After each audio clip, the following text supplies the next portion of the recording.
So, Oh. are you guys ready? Yeah.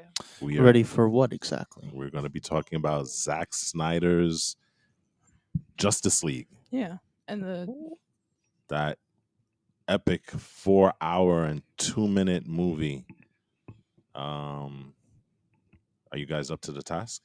was I it don't good? see why not. Was it good? Was it bad? Was it Only you can even answer that question. necessary? Was it yeah, and what came out of it? Uh-oh.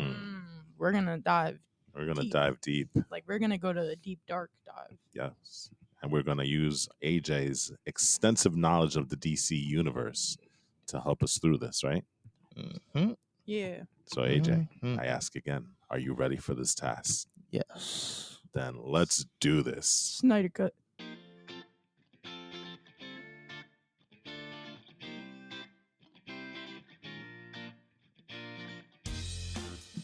Hello, everybody, and welcome to this brand new episode of the CrossGen podcast. I am your host, Walt, and I'm joined by my two boys. Guys, introduce yourselves. I'm AJ. Eli. Or rather, I should say Apocalyptic AJ. He's always a trap. He's getting into character. What would I be? You Super would be Eli. you would be That sounds Dark Side Eli, dark. No, the Eli side. Sod Eli, Steppin' Eli, Mine did not go well. Steppin' Eli. Steppin'. What about that? Just call me Eborg. What about that? No? Equaman? I'm sorry, Eborg is the best. Okay. Eborg. Eborg? All right, Eborg. There you go. What would I be? Walt, Stephen Walt, Dark Walt. Wonderwalt? I don't know. It's probably even worse. All right. Well, anyway, before we get started, just want to remind you guys that thank you for listening to the podcast as usual. Please remember to rate, review, and subscribe to the podcast. And if you enjoy what we're talking about, please, by all means, tell all your friends. Let's just get right into it. Justice League, the brand new Justice League that dropped on HBO, the Snyder Cut, Zack Snyder's Justice League. 4 hours and 2 minutes of what I would say is an epic, beautiful, messy, ginormous blob of a epic, awesome masterpiece, right? Yeah. Is Pretty that a much. good way to describe it? Yep. 6 chapters in all, plus an epilogue. There was Plus a an lot of stuff in this, and again, as Zack Snyder promised, completely different from the iteration that came out in 2017. You best believe it. The one that was started by Zack Snyder, but helmed by Joss Whedon. So before we get into the actual thing, let's talk about the whole thing that precipitated even the necessity for a Snyder cut, right? So for the fans that out there that know, and for some of you that don't, Zack Snyder was supposed to originally do the Justice League movie. He had already helmed Man of Steel, and he had already done Batman versus Superman. To what I would say is various results, right? Yeah. Because the critics weren't exactly huge fans of the movies. The fans weren't exactly huge fans of the movies either at that time. Definitely not. At that time. But the movies did make money.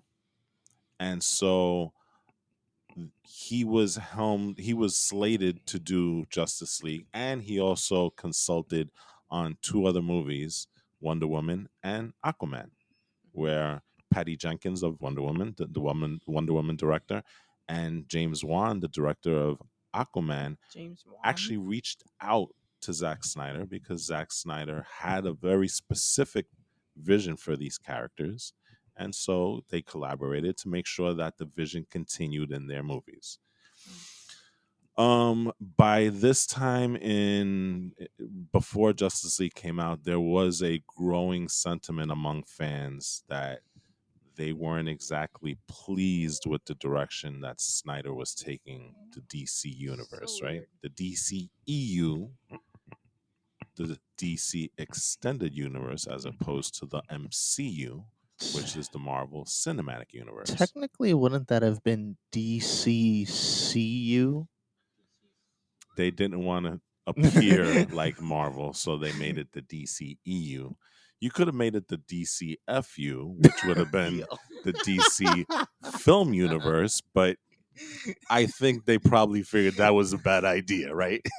I mean, that's what they ended up doing in the end, honestly. They did. But like I said, there was a growing sentiment among fans where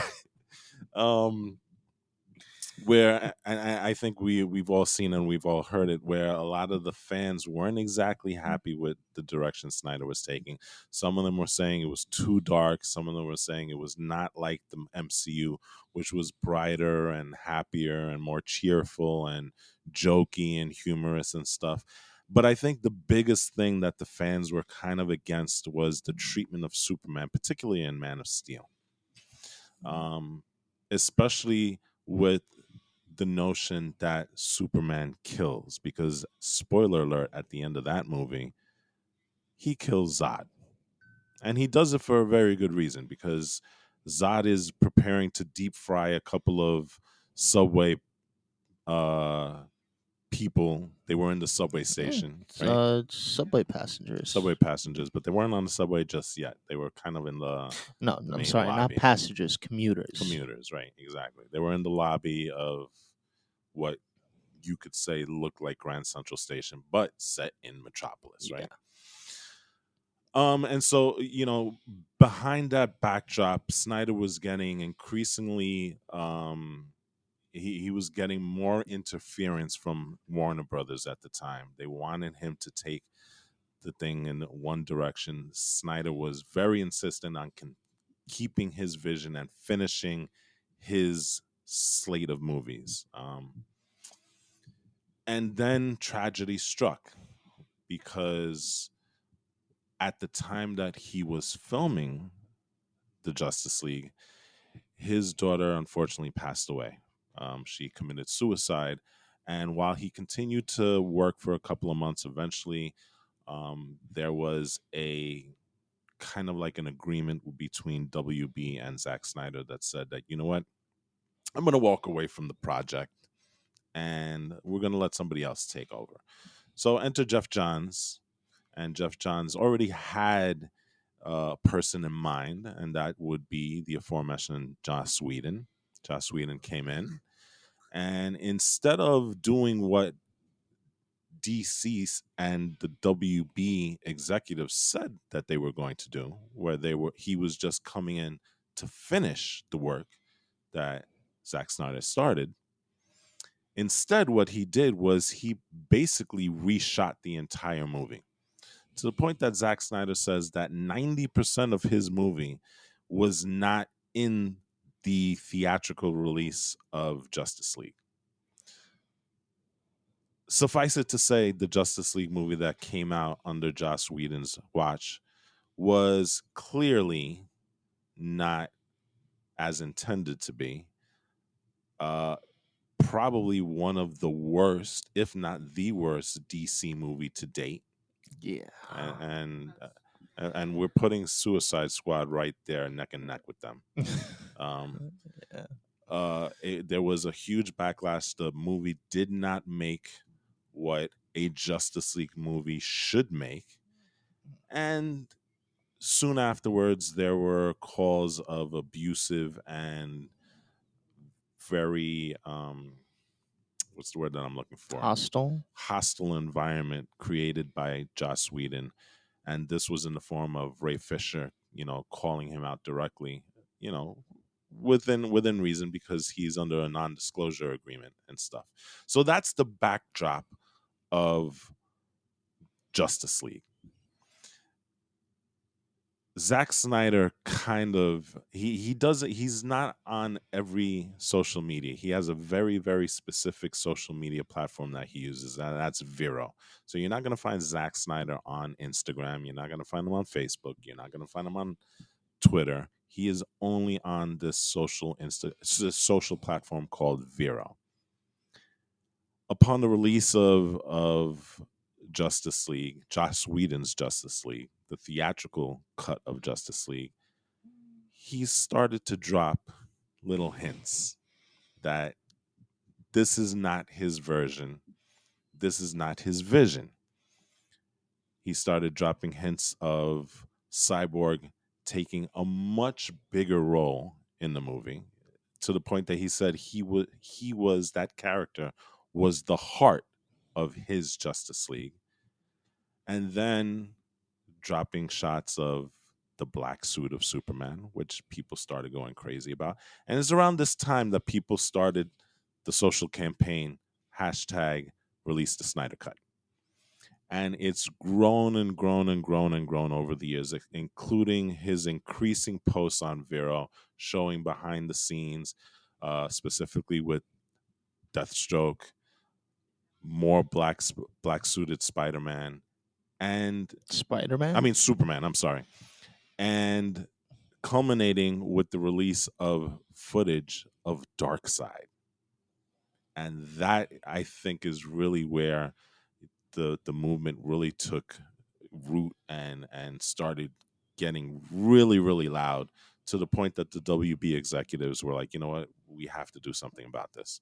And surprisingly, they greenlit Zack Snyder's Justice League. They gave him money not only to finish the CGI and production and music, which I will say the music from the two films are different, Yeah. because the first film, the Joss Whedon film, used a composer very familiar to DC fans, Danny Elfman, whereas Zack Snyder went back to his guy, Junkie XL. So you have two different soundtracks here, and I would say that the soundtrack from Junkie XL is far superior than the one that we got from the theatrical Yeah. cut. But like I said, they gave him money to finish the production, and they actually gave him money to do reshoots, which we see especially in the epilogue of the movie. I don't know why, but I remember you saying they weren't gonna allow him to do Originally, that. they weren't. Originally, they weren't. They were against Oh. having him to do reshoots, and I gather that he kept pushing and saying, you know, if you really want what my vision's gonna be, you gotta allow me to get reshoots. The whole Joker scene at the very end of the epilogue, that is a reshoot. That was never in the original Snyder cut. Okay. So there are reshoots here. There are entire scenes that he shot specifically for this HBOMax release. Interesting. So now you have the entire history. And again, there's some Ray Fisher stuff that we haven't touched upon yet. We might touch upon a little bit later. But that's the entire history of Zack Snyder's Justice League. And lest we forget, part of the reshoots for Joss Whedon's Justice League was the Shrek-looking Superman, the Shrek-looking God. Henry Cavill. Jeez. I guess that was called Mustache Gate. The only thing that came out of the movie that was good. No, that wasn't good at all. It's such a meme, bro. I don't care if it's a meme. That shouldn't exist. It should though. Oh. Right. So I'll give you No. a brief history about Mustache Gate. Mustache Gate, when Joss Whedon came on, Henry Cavill had already shot all his scenes, and he had moved on to his next project, which was Mission Impossible. Now in Mission Impossible, he was told that he had to grow a mustache for his character in the thing. Now, usually what happens is that when you're on projects, things take first position. So as Joss Whedon asked Henry Cavill to come back, the mustache obviously was an issue, because Superman, well, he doesn't have a mustache in this cinematic universe. So he Typical. asked Universal, who was the one that was making Mission Impossible, he said, can he just shave the mustache while he does the reshoots and he grow it? Universal said no. So because quite clearly that was going to impact their production schedule. So Joss Whedon got creative and said, okay, well, if we can't take off the mustache physically, then we're going to have to do it digitally. Boys, the rest is history. Jeez. And you know what's the sad thing about it? That there are YouTubers Yeah. that have done better jobs at taking the mustache out than Joss Whedon's people. And again, I'm not slighting the people that worked on this project, but clearly it did not come out as intended. So Yeah. so now you have the real full history, and I'm pretty sure there's other stuff, but there's a very, very complicated thing. But now you have the real full history of Zack Snyder's Justice League. So let's talk about the movie itself before we move on to the other stuff. What did you guys think of the new version of Justice League? I thought that there are just, to put it simply, there are some things that were in this movie that I am like 99.99999% sure are not reshoots that were originally part of the movie. And I just really do not see the logic as to why on God's green earth Joss Whedon decided to take it out. And I don't normally like to say mean things like this, but it really makes me question his ability as a director. Like, I, I was just baffled. Like, what? How could you do this? It was just, but suffice it to say, okay, sure, it wasn't perfect. You needed to do some explaining for some things because, they had to ask me a couple things during the movie, and I had to be like, okay, well, this is probably why that is. Mm-hmm. But barring that, it is a vastly superior movie. You were That is about to all I'm say gonna awesome. say. I saw you were about to say awesome. But that's not enough. I have to say vastly superior. Okay. Eli, what do you think? Uh, What's your initial impression of the well, film? We've only seen you it guys- once. Yeah, you guys know I'm biased because I am a Marvel fan, and Oh God. well, I gotta say it was really really good. And I felt that they did a great job with like their how they built their story and their characters, which was way better than Josh Whedon's version. So there's that. Okay. All right. Sounds good. Um do we want to talk about specific things about the movie, or is there how do you want to approach the movie part of it? Because like I said, there's so many different things, and I know AJ, you're struggling with trying to remember that 2017 debacle, which we've only seen once, right? Yes. Usually when we like a movie, we'll watch it a couple of times, right? Yeah. We only saw that once, so I understand why you don't remember a lot of the things. One of the biggest things that was in the Joss Whedon version that you don't truly remember is that Russian family at the end of that apocalyptic battle at the end. Why are they so important? I don't get it though. Well, I think the reason Joss Whedon put it in is because he wanted to have a person on the ground grounded to kind of like give the audience a sense of what was going on in terms of the non-supers. Like how would a battle like this would affect regular people on Earth? I think that's the reason why he kind of injected that family, but it just felt so shoehorned in. And it really, I understand the reasoning behind it, but the execution of it was really, really bad. Especially when you have Superman who's about to have this epic battle with Steppenwolf to stop the mother boxes from, you know, becoming the Unity, merging into the Unity. He literally stops in the middle of the fight to go help Flash evacuate the town. And there's the point where you saw in some of the trailers that we saw where Flash was happy that he was able to push a car out of the way. Meanwhile, Superman is flying by with a big building. which again is Bro. kind of what DC was kind of going for there at that point, because they wanted to, for the lack of a better word, Marvelify the DC movies. They've seen that Marvel has a very specific formula.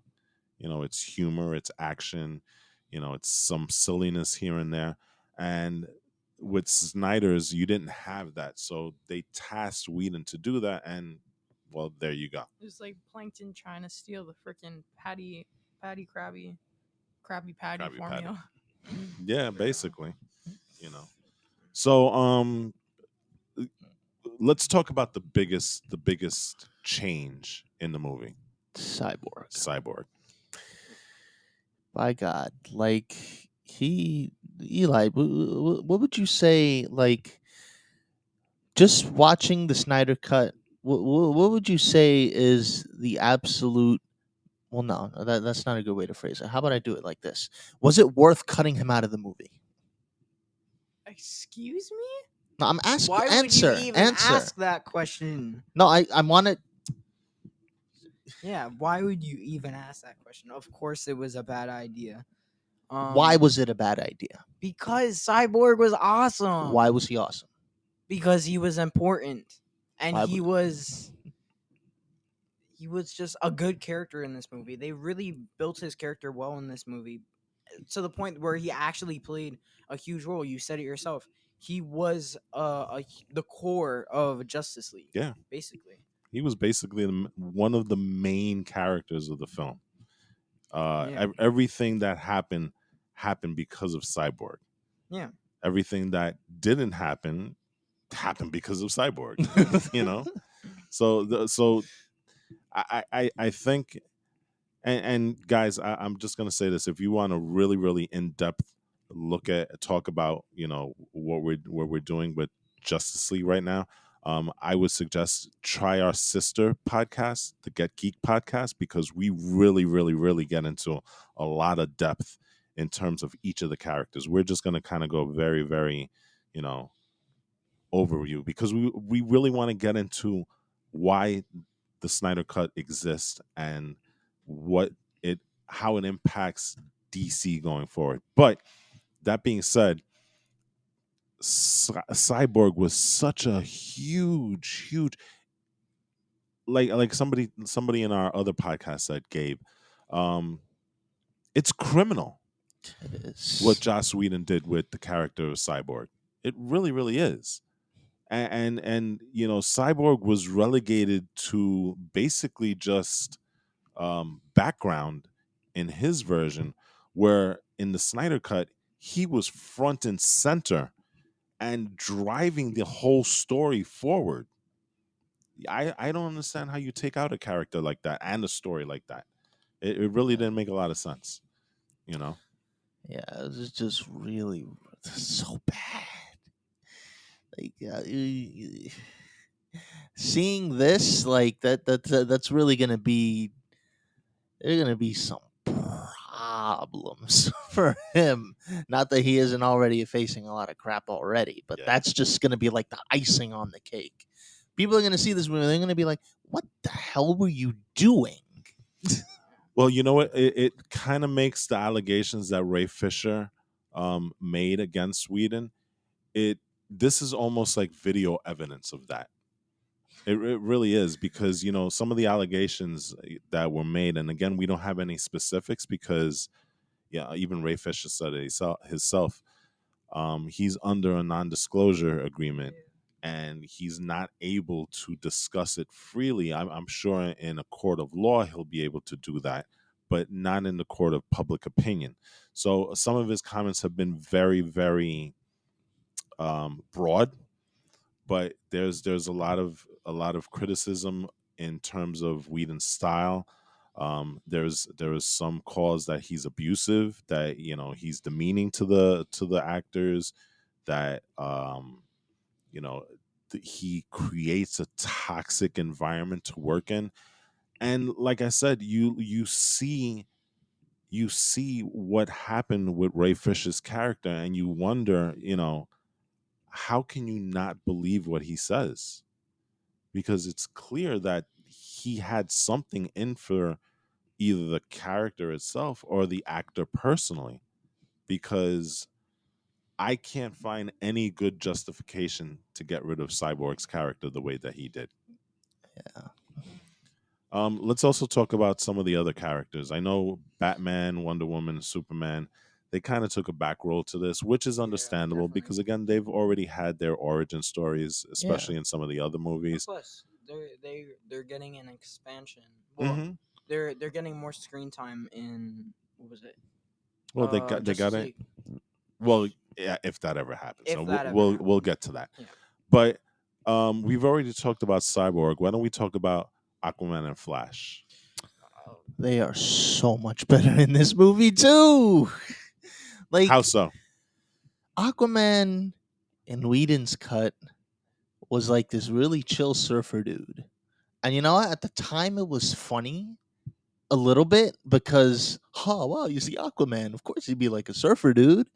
But then when I see this, I go, I like this Aquaman so much better. So what is his demeanor in this cut? He is it's almost scary how serious he is. Like the way he meets Bruce, like there is a crap ton amount of tension in that room. There was. Like this is so wow.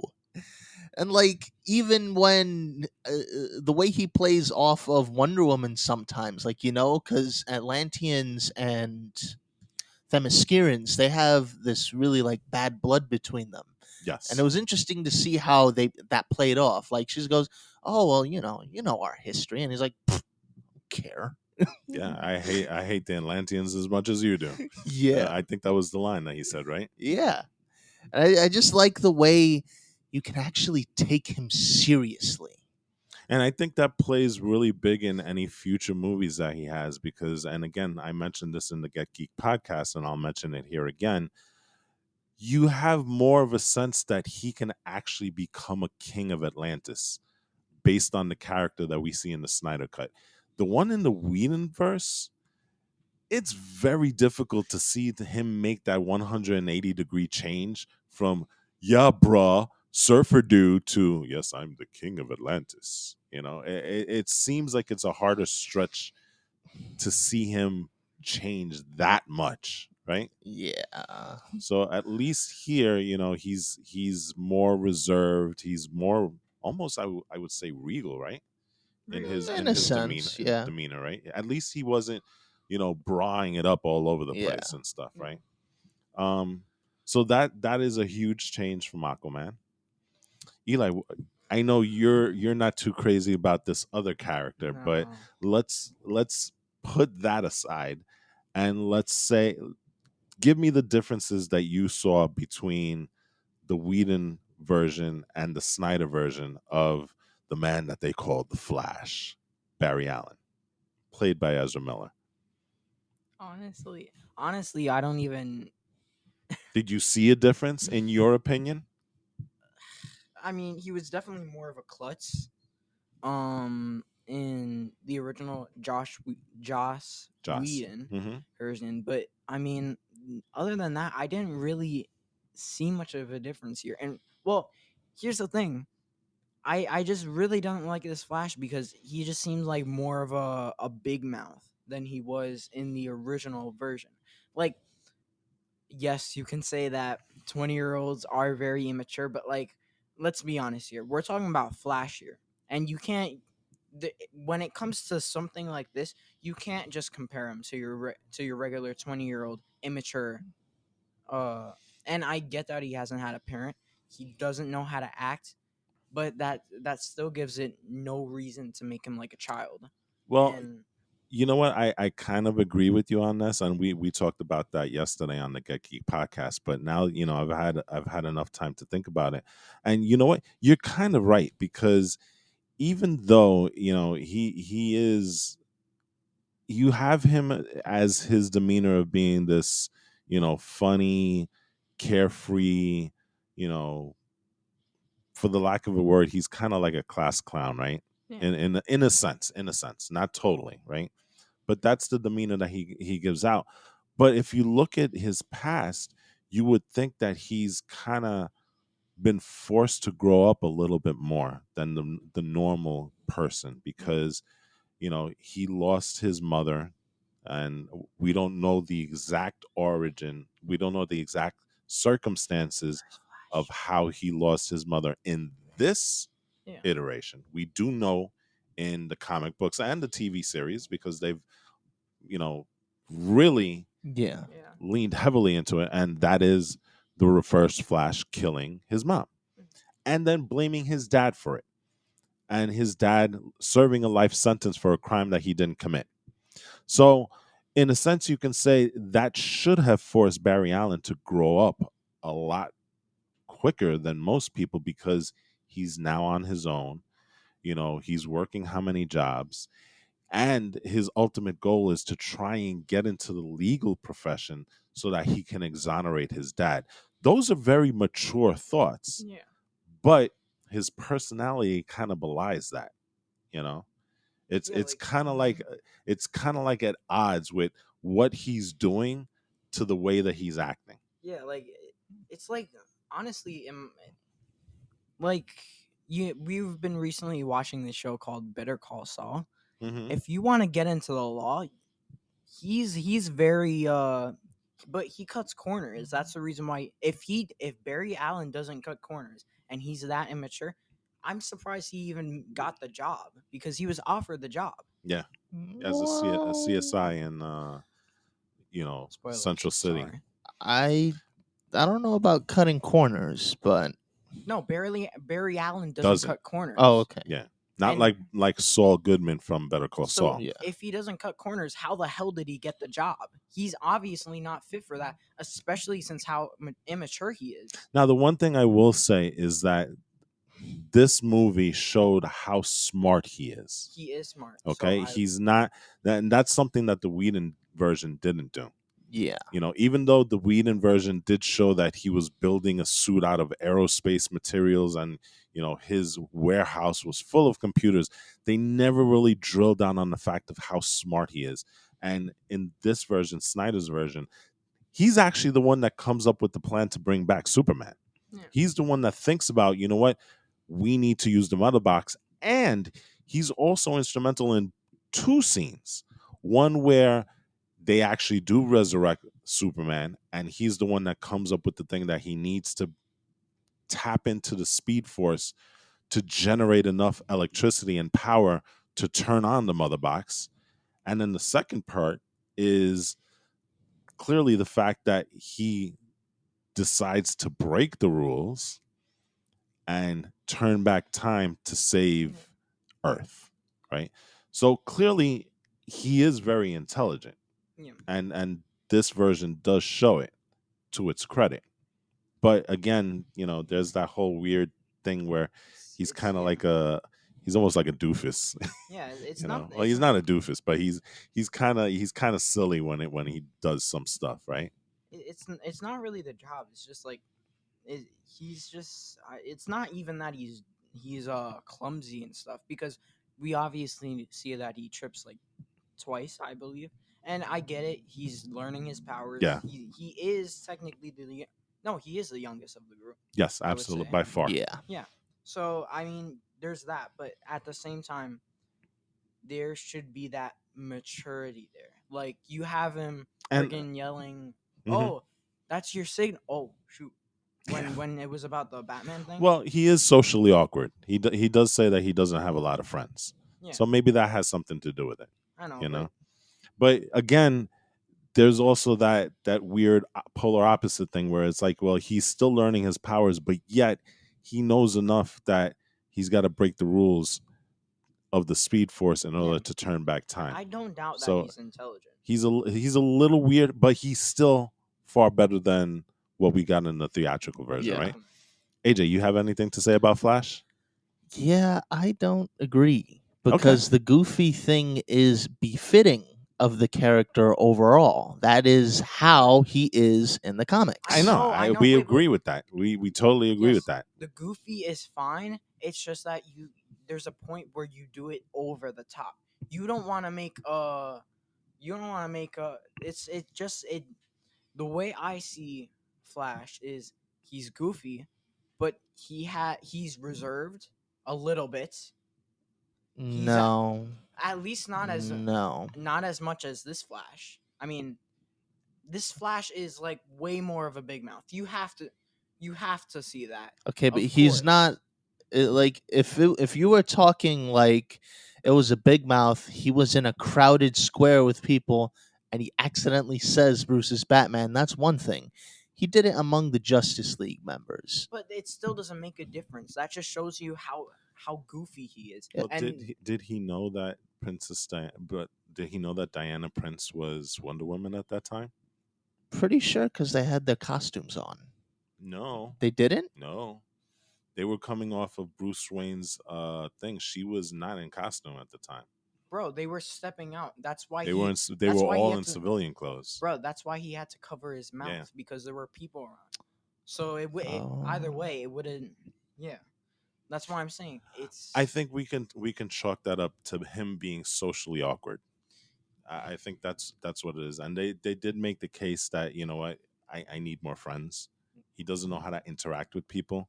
And I think they showed that also in the cut scene with Iris West, where he doesn't really know how to speak to people, you know, especially with that really, really awkward He just kind of interview. stared at her. Well, Yeah. Oh, not and only that yeah, and and the that interview, too. the interview that he had, what was it, a puppy shop or something? He's supposed to be a dog walk or A- dog walker. There you go. Very, very weird interview for him, right? Yeah. So I guess maybe you can say that that's part of his character as well. You know, he's a weird character, no doubt. Let's put it Yeah. that way. But you know what? He's very comic book accurate, like AJ said, because in the comic books he is kind of aloof in that way, also. You know, Wait, he's like exactly like this in the comics? Not exactly like that, but pretty much to the T. let me ask you this The question. the dude spouts flashbacks as he's fighting people. Well, that's fine, Yeah. but like, there's a point where you're spitting flashbacks and you're just plain annoying. All right, let me ask you this question then, and you know, then we'll wrap up Flash here. Oh yeah, and real quick. Okay. No offense to the actor. The actor did a great job. I think he Yeah. really Yeah. played that He role he well. played it the way the director Yeah. asked him to play it. So you know, no offense taken for him there. But let me ask you this question: this is the one character where we have different iterations at the same time.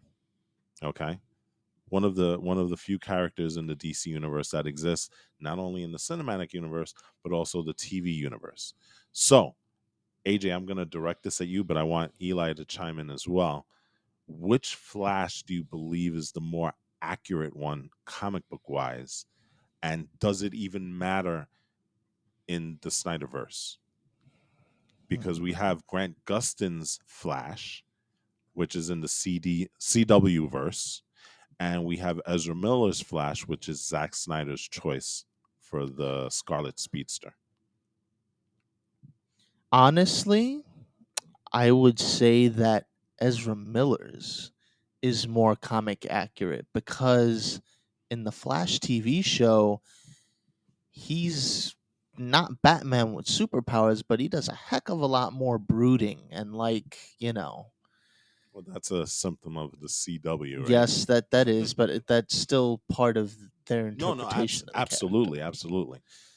But Because you know, a lot of the fans actually wanted Grant Gustin in that role instead of Ezra Miller, and I think a lot of the fans still do. yeah, look, he wasn't okay.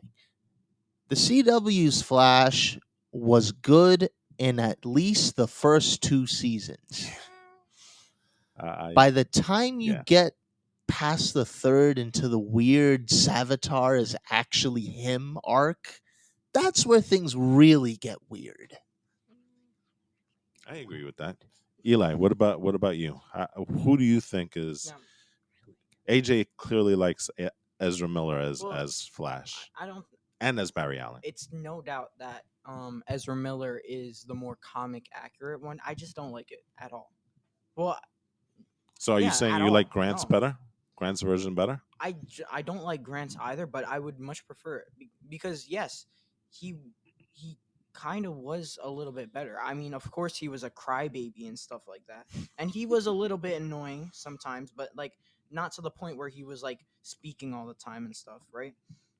Uh, but I mean, I like that he was a little bit at least more reserved, because you have this Flash who's just like blah blah blah, blah, blah, and it's just nah.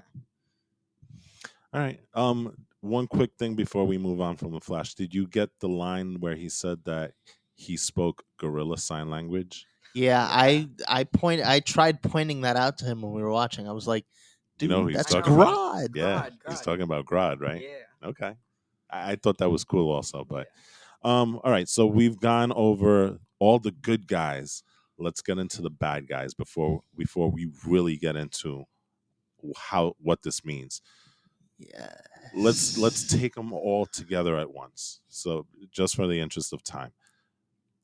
Desaad, Steppenwolf, and Darkseid. 2 out of those 3 didn't even make Whedon's cut. Talk to me about those guys. Oh man, I was like, I really like the way he set up the interplay between these 3 characters. Because here's the thing, Desaad, while I like his the way he's like the middleman here, like, well, he's kind of a middleman in the comics too, but he's a lot more sniveling.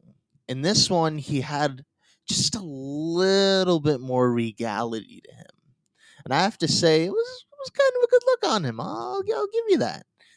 Um, yeah. Okay, so well, there's that. Steppenwolf, on the other hand, Biggest leagues change. better. Oh my god. He's almost a Way completely better. different character, is he not? He is a completely different character. Totally. I mean, And that's kind of like the running theme in all of this discussion that we're having, is that every single character is vastly different from the 2017 version. Steppenwolf probably, well, aside from Cyborg, but I think Steppenwolf is probably a close second for the guy that has the biggest Definitely. changes from yeah. 2017 to 2021, right? I mean, from his look to how they characterized him, Even his like, face, right? His Ye- face is totally different. It's Yeah, a his baby face is totally different. His baby- not he has a baby face. totally. but Hold on, Yeah, I'm gonna pull up an definitely. image between the two, and you're gonna see the difference. now I know I do remember what he looks like from the Justice League movie. It's all it really is they changed his complexion. Really, His face is Uh, different. but Very. it's really not Look, that We're different. about to show you. We're about to show Yeah, you. just give me 1 second, and But you will see. Anyway, You're telling me, look, you're telling me that isn't The different? 2017 But- version was more human-like. that's not in the movie. That, No, but I'm saying this one here. that's- Yes, all right. There is okay. I'll give you Very that. different. Fine. But interestingly, though, it's more comic accurate. No, that's fine. You know, like I said, a lot of people didn't like the 2017 version because he kind of looked generic. Yeah, know? but I don't know. For some reason, even though it's not exactly comic book accurate, like, it's just I don't know how to feel about it, honestly. I think the biggest reason for me with 2021's version is that it's all about the armor. I think the armor was a little too. It's cool armor, no doubt, but it looked a little too alien for me. It had like this predator. There's another thing that I've seen that has that similar like shimmer, and I can't put my finger on it, but it didn't feel like a Steppenwolf type armor. I Yeah, guess, but is my thing. I actually much preferred it. like Actually, It barring, was cool though. yeah, it was cool. It Like- was cool. honestly, something about this just makes me like feel like that's No, just see, going. I would prefer I'd honestly yeah. prefer that because that is how he is comic supposed to book look. version. Yes. This one I don't really Full like. with the mustache and everything. He looks like a Yes. human there. Yeah, that's I the pre- I point. Yeah, New yeah. gods look like that. Okay. Not all of them like Kalibak, but If you Mhm. made him human, that was fine. But I just not the armor though. Don't that. I mean, I honestly, mean, it didn't just, have to look exactly like that, but at least much more reminiscent to that. Yeah. Mm, I don't like it. Well, like I said, but you know what? The biggest difference between 2017 and 2021 is he actually has a decent motivation to do what he's doing. Yes. So, Like, and I love the way Zack Snyder did this too, because in Joss Whedon's version, it was just like, oh, I've been here once before. I'm here to settle a grudge. But in this one, not the only is unity. Steppenwolf not the one who invades way back when, it's Darkseid. The other interesting thing is that he was not there. And I like that detail a lot. And you mentioned that that's probably the betrayal that Darkseid was talking about when he was talking about Steppenwolf, right? Yeah. And That's a that big thing. it is. And it just adds because even I don't remember who said it, but it's like you really get the feeling that he's being punished when Desai goes and tells him, "Oh well, you're still 50,000 roads, 50,000 planets to go, bro, Yeah, before you he's- even get an audience." And his face, right? Yeah, and he His was like, face was like, oh crap. like he's an actual, he has depth, and it's awesome. He's an actual character this time. He is. Put it at that. He's not the twirling villain that just walks around saying for the unity for Darkseid. Because that's basically all he did in the 2017 version. At least this one, he has a motivation that's driving him. He wants to get back into the good graces of Darkseid. He's kind of like an outcast and in exile, right? And really has no other purpose except, I guess, he's conquering planets in the name of Darkseid. Yeah, Yes. he is. That's what it is, and so he's trying to get. But the thing that really piques Darkseid's interest is not only the fact that he found the mother boxes. I really don't think that Darkseid really cares about the mother boxes. Yeah, It's the other thing that he found on Earth, right? yeah, there's two things. So first of all, like we mentioned before, Darkseid's been here before, so it's like, oh well, hey, if you want, you can settle this grudge, and he's kind of like, oh well, I mean that's well through Desad, he's like, well that's good and all, but again, I have all this other bank. Well, why do I care? But then when Steppenwolf comes to him with the fact that, hey, we also found this out too, and that's that the anti-life equation, the whole reason why you're going about making this empire thing work, it's here. And basically what that does is just complete and total mind control over like all beings in the universe. And when Steppenwolf presents him with that, then does he actually get the face-to-face meeting with Darkseid? Yeah. Because prior to that, it was just him and Desad being like, okay, what do you want now? And he goes to Darkseid. Hey, Darkseid, he's actually got something. You want to take this call?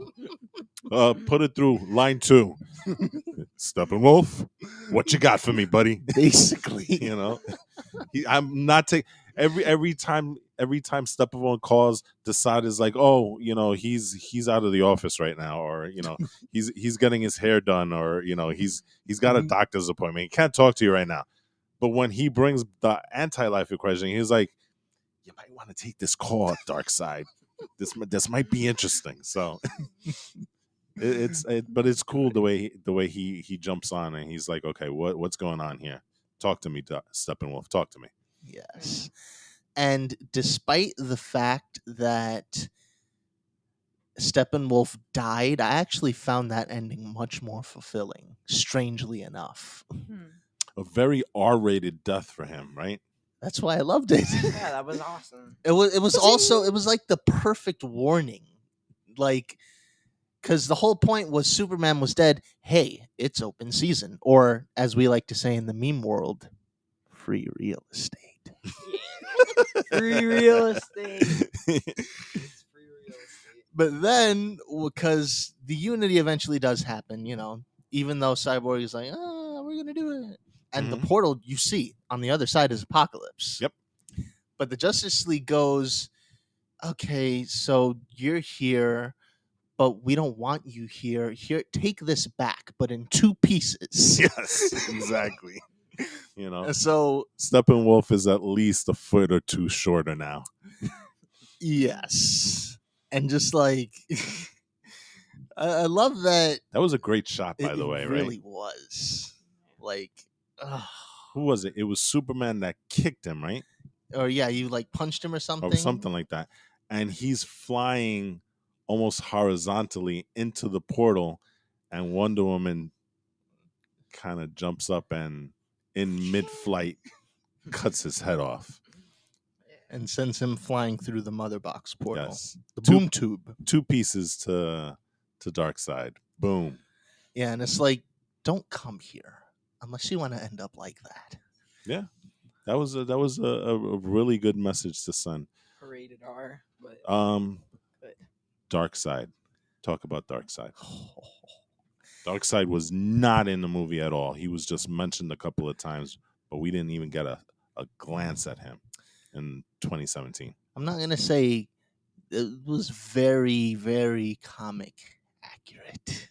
And it was so satisfying. Like, imagine this got the type of build-up Thanos got. This would have been that much more amazing. Mm-hmm. Except he actually had more to do in his first movie than Thanos ever did. Yeah. Because Thanos was relegated to after credit scenes. So he got maybe at best a minute or two FaceTime with the audience before he made his big reveal in Infinity War. Right? Yeah. Darkseid was a very, very interesting character. Comic book accurate, like you said. Did he give you the level of threat that you think that he should portray, or was he underwhelming in any way aspect? See, I know that one of the co-hosts from our other podcast said he was underwhelming, but I mean, no, it's not. First of all, when he first arrived to planet Earth, which was where the contention was, it looked like he didn't even really do anything. But you have to consider this. Even though they don't count for much, they got all of humanity united against him. You got the Atlanteans and the Themyscirans to basically shelf their crap and deal with him. Mm-hmm. You had the Green Lantern Corps come in to deal with this. You had the Olympian gods come in to deal with this. That's a pretty impressive army, to say the least. Yes. And sure, it looks like, oh, well, Ares almost killed him. Maybe he's an easy fight. Not necessarily, and I'm going to say no flat out, because at that time, it doesn't look like he had the Omega effect, which means he was just a plain old new god. Yes. And so that... Still pretty powerful, though. Yeah, still powerful, though. But not invincible. No. Okay. And just... We did get a glimpse at the Omega beams. Oh, yes. During when they were reviving Superman, Cyborg had a glimpse at the future, much in the same way Batman did. Mm-hmm. Except it was through not only the mother box, well, it was probably the mother box through Superman's ship, but and the Speed Force also, I think. I think the Speed Force had something to do with that as well. Because remember, when Bruce Wayne had his, he was exposed to the Speed Force. Okay, that's true. So maybe the Speed Force also had something to do with Cyborg's vision as well. Well, I mean, that changes the nature of the Speed Force a little bit, but it's not a bad touch. Well, remember, the Speed Force does deal with time as well. So if you tap into the Speed Force, you can see visions of the future and the past. That's fair. Mm-hmm. But anyway, yeah, so in this one scene of the Vision, he's in Atlantis, and I don't know, he was fighting Mira, or maybe it was Aquaman? No, it was Aquaman. He kills Aquaman there. Yeah, he just completely obliterates. Skewers him, right? Yeah. Mm-hmm. And it's like, it's just so... And you there's something you need to remember, too. It looked like Steppenwolf was kind of alive when he got sent through. You also have to realize that because what he ended up doing was Darkseid saw he was kind of alive and he just went, "Yeah, you're gonna get the bug treatment," and he just like smashes his head with his boot. Yeah, You also need to remember that's his uncle. that's right. I keep forgetting that. That is some bad family blood there. Yeah. Steppenwolf is Wow. his nephew? No, Steppenwolf is his uncle. Yeah. They're all kind of like, It's kind of like the Olympian gods. Some of Yeah, them are family, exactly. some of them aren't. so Okay. that is true. I forget that because you know what? We don't, I don't read as much as you do the DC stuff. So um, that's an interesting twist, but that's something that they didn't touch upon in either of the movies, did they? Wrong. Because Desaad, when he was mentioning Steppenwolf's failure, he says, "Well, come on, man. You let us down. You let your armies down. Hell, you let your family down." That's Mm. true. Okay, He, so that's a it's very it's subtle. subtle, but it is there. Okay, all right. See, that's something I didn't catch at the beginning.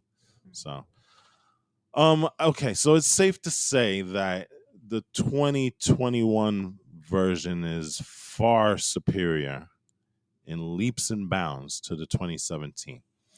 The big question that we're going to ask here is what does that do to the DC universe moving forward and fandom in general? Because you look at how my biggest question has always ever been why did WB ever agree to this? I mean, the call was there, and people are clamoring for the Snyder Cut, probably one of the biggest campaigns, fan campaigns ever. But that didn't necessarily mean that WB would do that. I mean, it's a very different situation here. I mean, the next thing we're going to be calling is release the David Ayer's cut because remember David Ayer famously had his movie the Suicide well not the Suicide Squad Suicide Squad. The Suicide Squad is being done by James Gunn, but David Ayer had his movie cut up famously by the company that did the trailer, ironically called Trailer Park.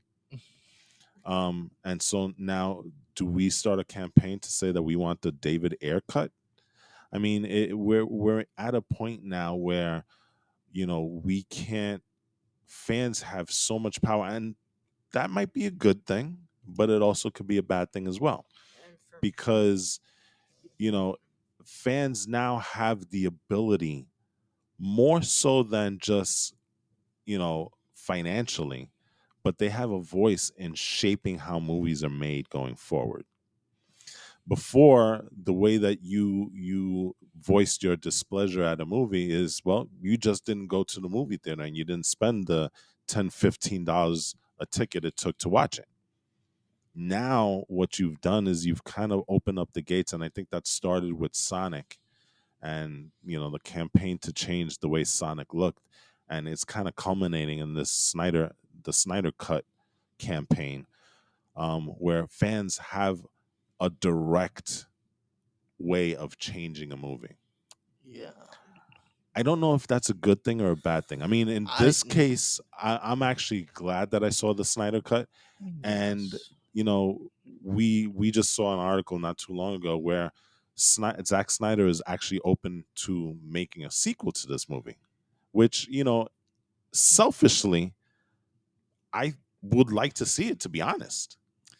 But It's also interesting that it also comes in tandem with the newest thing trending on Twitter, which is restore the Snyderverse. right, and so we've had a couple of movies that came out after the 2017 debacle of Justice League.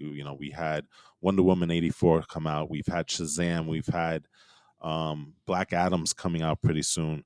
The Suicide Squad, which I mentioned before, by James Gunn. There are a number of things. The Flash movie, which unfortunately now is going without Cyborg because he's been effectively fired from DC and from WB because of the comments that he's made against Whedon. we've already this train already left the station. It's already moving forward. They already. It's a little strange to say that we're going to actually tell the train to come back into the station because we need to get a whole bunch of other passengers on this train. What do you guys think? I think that again, the Snyder Cut was good, but like it's not a good day for the actual people generating this content. I mean, you have to think about the writers and the people who actually come to this thing with a vision. Like you think about what happened in Star Wars. You had Force Awakens that J.J. Abrams started. He had a very specific vision. Ryan Johnson goes and makes Last Jedi.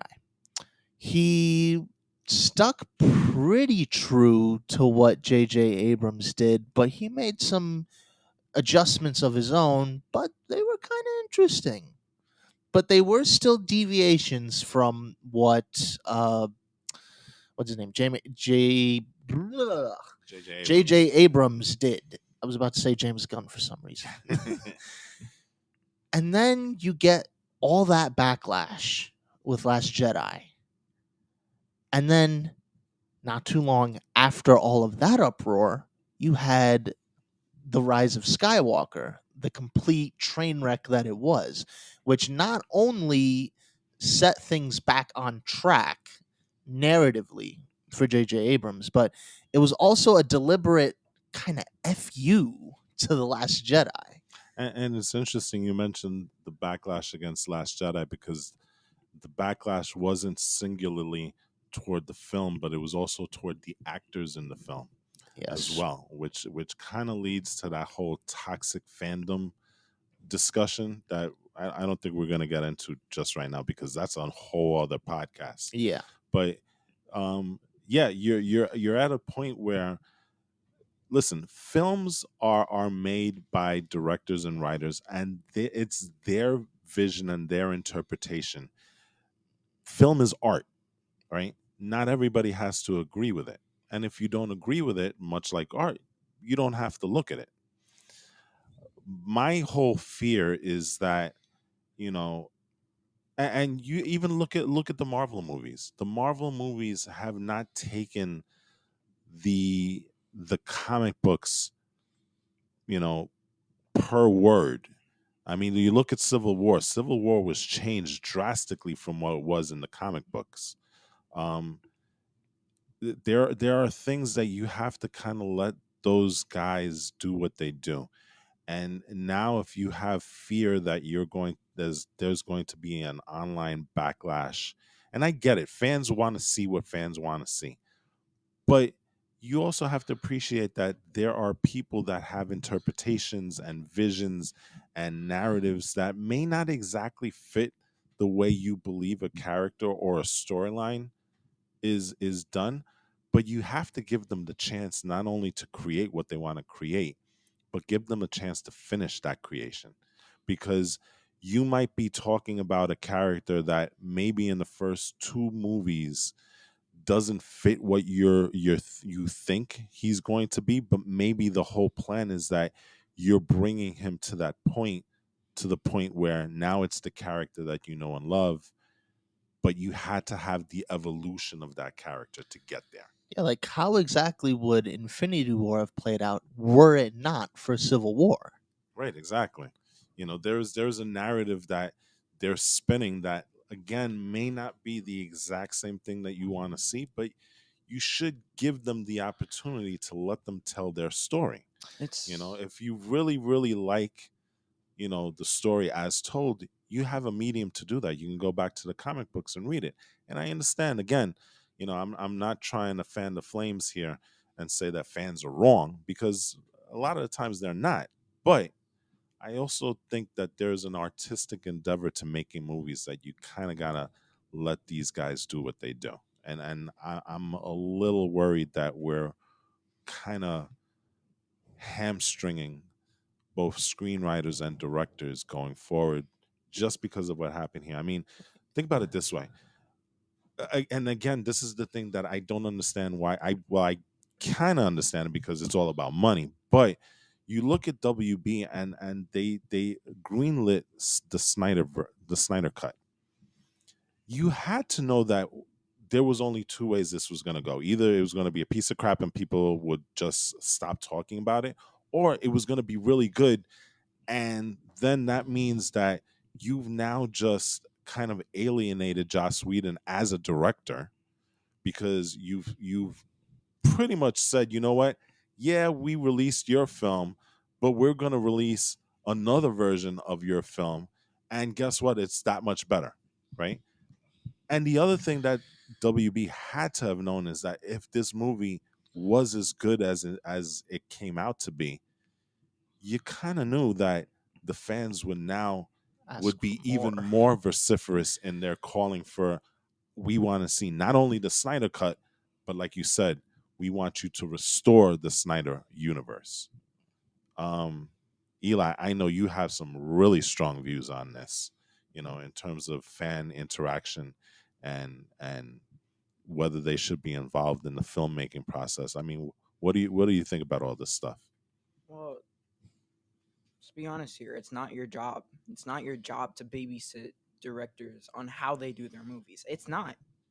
You leave it as it is. You try doing stuff like that, you're gonna cause chaos in the movie industry.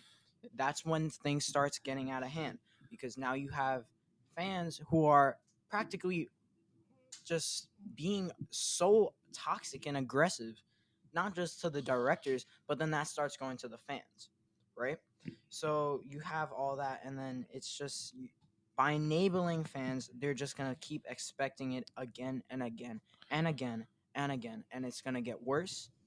The aggression is gonna get worse. You best be expecting death threats now, and it's gonna get to the point where, like, if Zack Snyder decides to drop out again, I don't know. Like, they're gonna definitely do some. The internet has become a bad place now, and I Yeah, think it that we kind of all know has. that. But it's not even just the internet now. It's just affecting everything. It Like, used to be that fans used to be able to voice their opinions by not showing up at the movie theater. Yeah. I mean, one really really good example, Dragon Ball Evolution, which is something that we're all fans of, the franchise of Dragon Ball, right? The property of Dragon Ball. But if you make a Dragon Ball movie, we're just not going to go see it. And so that makes it incumbent on the production company and the companies that release these movies to find another person that has a vision that people will like, as opposed to having people say, you know what, just remake the movie over again. It is a weird place that we're in right now. because all you're really doing at that point is you're discouraging directors and writers to direct and write. Because who's to say? I mean, goodness gracious, people didn't like the prequels when they came out. Imagine this came out then, and we didn't even have the prequels. Well, look at this. When Empire Strikes Back came out, people didn't like the movie. Oh yeah, that too. People despised the movie. There was people saying, "Oh well, we're not going to watch this ever again." Look at what the movie is now. It's one of the most beloved movies of all time. It's probably, a lot of people say, probably one of the best movies in the Star Wars universe. It wasn't like that when it came out. But imagine if the fans had the type of power that we had now. We wouldn't have gotten Return of the Jedi. We wouldn't have seen the end of the George Lucas vision that we had. We wouldn't have seen any of that stuff, because you know what? The cries would have been kind of similar to what happened with Zack Snyder. Get rid of George Lucas. Fire George Lucas. That's what would have happened if Empire Strikes Back came out today. And think about how that would have changed the Star Wars franchise to begin with. Yeah. And that's That totally changes everything in terms of Star Wars if we don't have the creator, Yeah. George Lucas, behind it.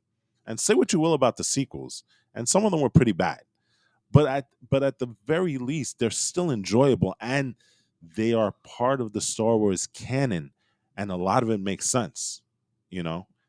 And again, his vision, his story, you got to let him finish it. Yeah. So it at the very least, we may not have gotten Return of the Jedi. And Return of the Jedi, a lot of people love that movie, Ewoks aside. Me included. But a lot of people believe that movie is the best out of the Star Wars franchise. It's always between Return of the Jedi and Empire Strikes Back. That's the discussion that I've heard. Imagine we never got that. Imagine if they had fired George Lucas before Return of the Jedi. Let's just put it this way. That's the way I look at it. In this day and age, is that there is a lot of power the fans should have, and they should, because you know what, you're making movies based on what fans want to see, and I get that. But is there a point where it becomes too much power? I guess that's the question that we're really asking. Well, I know I mentioned this in the other podcast, and I'm gonna mention it again. You're giving them a power. You're enabling. You're giving them the power to have the outcome, not just on the movie, but on the universe itself. So by doing that, you've already seen that they've made mistakes. For God's sakes, they decided to get rid of Zack Snyder, which I know that at the time, yes, it was because of personal issues, but mainly it was them. Yeah, a lot of it was WB hearing the fans, and WB saying, you know what, the fans want something like what Marvel's putting out. Maybe Zack Snyder is not the guy for us. And that's exactly my point. And so, as much as the fans enabled the Snyder Cut to happen, maybe the Snyder Cut never exists if they weren't so vociferous in their voice to get rid of Zack Snyder in the first place. And yeah, so basically, yeah, I mean, the problem started the problem. It really did. It's It like- really did. And it's like so crazy. And I know that there's a lot of people saying that you can do this without enabling fans. No, that's just are you freaking kidding me? That's impossible. The ship has sailed. You've seen it. Zack Snyder's cut has already been delivered. Don't get me wrong, I love the movie, but the whole background behind it, everything with the fans, it's just complete and utter chaos. Now, you have the new movie, which might be coming out because Zack Snyder already said that he was willing to do it. Warner Brothers, we don't know. If Warner Brothers says no, the problem gets worse. People start asking for more, and then it continues to rise, and the tension is just going to be unbelievably insane. Hashtag restore the Snyderverse. Yes. That's actually, I think just looking on Instagram, it had like over 150,000 uses, and we're only like what 3 days out from the actual release. Yeah. Like it's not super trending, but it's out there. A lot of people are using that hashtag. It's only going to get louder, like you said. Yeah. When people start hearing Zack Snyder saying, "Yeah, I'll do it again," and WB not saying anything and stuff like that, that's going to become bigger and bigger and bigger, to the point that's going to be like hashtag release the Snyder Cut. Yeah. And let's just say Warner Brothers says, yes, let's do it. I mean, that's a given. It's already, you're making the problem still even worse, because then again, you're enabling fans. So there's Plus that. no Cyborg. Plus no Cyborg.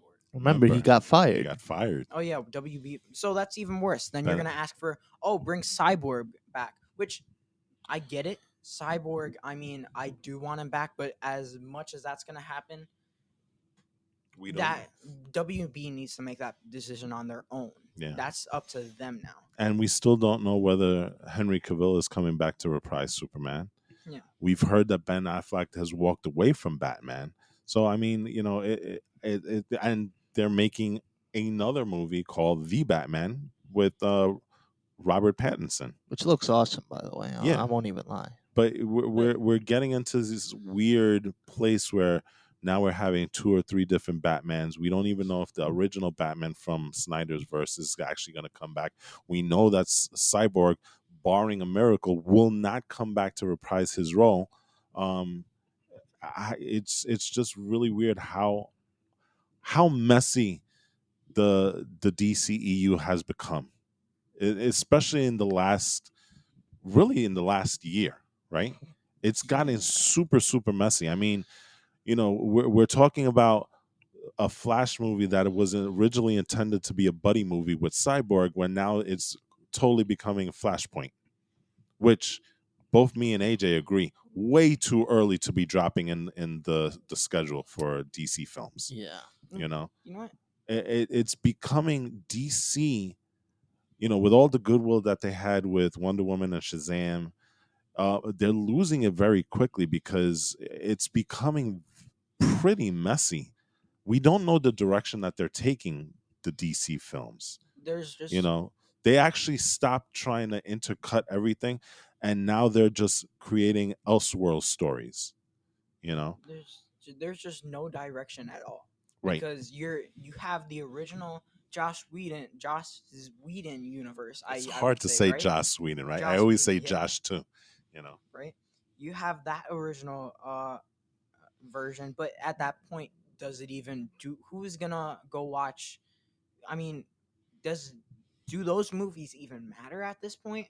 You have Aquaman and Wonder Woman, which now it's just either it's split into two paths, or you have just Elseworld, which nobody's gonna at one point they're just gonna stop that original universe all in itself, because obviously everybody's going to Zack Snyder's, and then it's just gonna become complete and utter chaos, which is exactly why I thought the DCU wasn't gonna go well, especially with the MCU right now, because now they're comparing themselves to them. And then well, they always have. I know, Yeah, from the jump. Yeah, again, but yeah, another movie that probably should have taken place later in the DC schedule was BVS. BVS, you should have had movies that introduce the characters before you throw them into a movie and expect them to fight and stuff like that. You needed to find out what their motivations were in this universe, what the preconceived notions that they had, what prejudices that they had against each of the characters, to flesh it out much better in BVS. And BVS, the extended version, was a better movie than the theatrical. But again, I think it would have been best served if we had standalone movies before we actually got these guys together and stuff. and And then I mean, then again, like this all traces back to the fans, all of it. So you're gonna enable them, and then they're gonna have the power to screw up. Now it's gonna be the Zack Snyder verse that they're gonna screw up. until they get angry at him and they're gonna call for his head once more. Yeah, they're gonna call for You know. So it's we're in a really weird place. never-ending process now. Guys, want to give final thoughts on this stuff? Well, basically, I'm just gonna echo what we've been saying. While the Snyder Cut, awesome, totally awesome movie. Like, the props really deserve to be handed to Zack Snyder because it was a phenomenal job. But at the same time, you also have to, as nice a gift as this was, you kind of do have to look it in the mouth this time, because you're opening yourself up to like a whole new basically era of filmmaking, where basically a director or a writer can go make something, and then maybe a month or two later the people who funded them be like, yeah, so people didn't like your movie and your story, so we're just going to take your movie and your story from you and have someone else do it. uh and then, oh my gosh, you even have to consider like how these people get paid. Well, they still would Like, have to get paid. Yeah. well, I mean, Zack Snyder, even though the theatrical cut was not his, he still got credit for it. You know, well, and yes. those are SAG rules that and Directors Guild rules that they have to follow and stuff. So But the point I'm trying to make here is like, it's gonna be really, really hard and really, really in a sense, demoralizing to make movies these days. And That's where it's plus, headed. you also have to look at it this way. Excuse me. Budgets, budget wise, if you're taking a movie and you're spending 150 million, 200 million dollars, and then all of a sudden you're saying, well, you know what, we're having a problem with this. We're gonna have to spend another $100 million. That affects not only filmmakers, but eventually it's gonna trickle down to the fans, because right now, as it is, you know, at least in New York, you can spend anywhere from $10, $15 a ticket all the way up to $30 a ticket and stuff if you're going IMAX. It's becoming rather expensive to get to movie theaters. Where do you think that the cost is gonna trickle down to? You know, eventually it's gonna come down to the fans as well. And New York City is an expensive place to live in as it is. But if you look at other places where their prices are not comparable to New York, those things are going to go up also. There's going to be a trickle effect to all of this stuff. The more expensive things become, the more expensive things become. It's basically what it is. So it's really weird. Okay. Eli, your thoughts to wrap this up. Well, Warner Brothers shot themselves in the foot, because if you really think about it, I mean, everything that's going on, fans obviously don't think one movie is enough or one universe is enough, so they're gonna want more. And as you said, prices, expense, everything is gonna become expensive because Warner Brothers made this stupid as hell decision to do all this, and now it's gonna affect not just movie industry, but probably everything. Warner Brothers is maybe gonna lose its value. I don't know.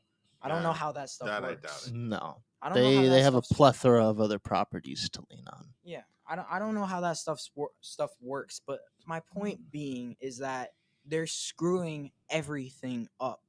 And when I mean everything from here to the end of the freaking world.